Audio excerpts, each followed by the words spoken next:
So joining us now for more on the convention is RNC spokesperson Liz Harrington. Liz, great to see you as always. We've heard a lot of arguments. Thanks for having me. Yes, we've heard a lot of arguments in favor of the president so far this week, but we haven't heard a lot when it comes to the coronavirus. We've heard him talk about closing the border with China and Operation Warp Speed, but that's been about the extent of it, Liz. Why do you think that is? Why have we not heard more about the virus? Well, we've also heard directly from nurses and first responders that met with the president at the White House, but also spoke directly to the American people about this response. You'll be hearing more about it as well, because Democrats seem to be running on COVID, but you can't run on COVID if you don't acknowledge the source, which is a communist regime in China that covered up the outbreak, lied to the world, shut down travel within their country, but let it escape while they encouraged travel to Italy, which became the epicenter of the virus. So we're going to set the record straight.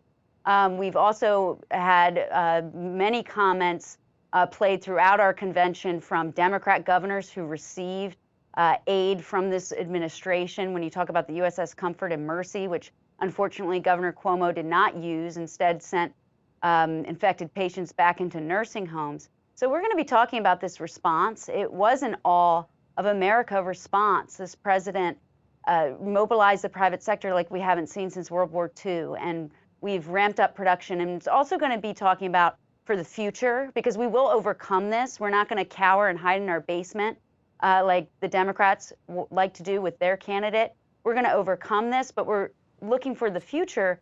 We're not going to allow 90% of our medicines and core manufacturing when it comes to healthcare to come from a communist regime that clearly is not freedom's friend. We're not going to allow that to happen. We're going to end our reliance on communist China, which this president has been committed before the pandemic started. He was the first president to really hold them to account and be tough on China after, for decades, with Joe Biden and the rest of the swamp, let them into the World Trade Organization, normalize relations, let them steal our intellectual property, and let them steal our manufacturing base. And those days are over under President Trump. Liz, obviously you said looking to the future. There's no party platform really for 2020. Looking at the party platform, the addendum you guys have written, it says the 2020 Republican National Convention will adjourn without adopting a new platform until the 2024 Republican National Convention. Essentially, you guys are using the same platform that President Trump ran on in 2016. Why is there no new platform for 2020? So the reason for that is because we were only able to have 336 delegates meet in person in Charlotte. You saw live our roll call in Charlotte on Monday, but we didn't think it would be appropriate to have, when we have thousands of delegates not able to be there in person, writing a new platform. So it doesn't mean that our values have changed. It doesn't mean we don't have an agenda for the second term. And you've heard about it.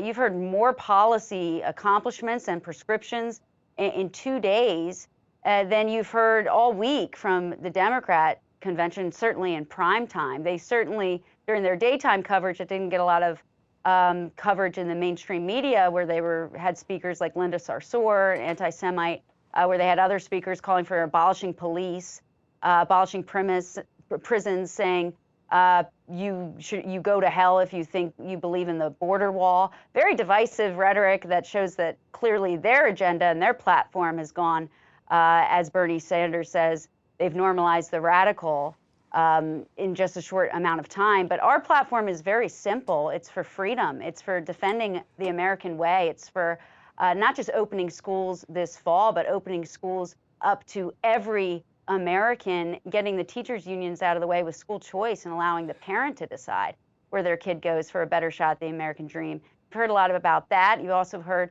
you will continue to hear more about China, holding them to account in our national security priorities in the second term. And of course, this economy, 10 million jobs in 10 months. That's what President Trump is committed to doing. Liz, and you already see a good start with this V-shaped recovery. Yeah, Liz, I do want to ask you, because there was this fascinating piece of Politico by Tim Alberta analyzing what the party's platform could be. I want to show this full screen of what he said. He said, if it agitates the base, if it lights up a Fox News cryon, if it serves to alienate sturdy real Americans from delicate coastal elites, that it's got a place in the grand old party. Is that the Republican Party platform right there?